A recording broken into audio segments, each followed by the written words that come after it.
Mimi bado nauliza tu, tear gas ilitoka wapi kwa mkutano ya Kakamega? Tear gas ilitoka wapi eh? Najua mtanikosoa. Tear gas ilitoka wapi eh?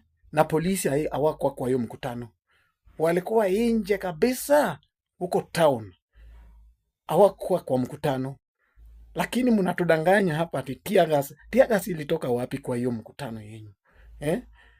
Bwana, munasema mnalinda wananchi, sijakataa, mnalinda wananchi, na mbona mupige wananchi na tear gas nyinyi wenyewe?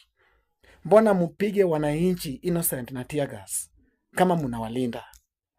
Na mbona mulipe wananchi 500 ndio wakuje kwa mkutano yenu? Juu hata saa hii kuna wale bado wanalalamika hawajalipwa mpaka saa hii, wanalia wale comrades. Mbona mtumie Wakenya vibaya? Nataka kuongea na Sifuna na timu yake. Nataka kuongea na Sifuna. Tafadhali, kama uko sure unataka kutoa hawa vijana kwa shida yenye inawakumba saa hii, kama uko sure unataka kutoa vijana kwa zile shida wanapitia, nasikia umeshikana na Uhuru Kenyatta, nasikia umeshikana na tycoons wa Mount Kenya, ninasikia umeshikana na Rigathi Gachagua. Bado wewe ni senator, wewe ni kiongozi. I think mnaweza fanya empowerment kwa hao vijana kuliko wapige kelele waseme one term yenye haina agenda. Wafanyie empowerment, yeah? Wafanyie empowerment. Kila kijana kuwe na pikipiki yake yenye anaweza tafuta nayo ajira ashibe. Kila kijana akuwe na biashara yake yenye amefunguliwa ajivunie, Sifuna alinifungulia biashara.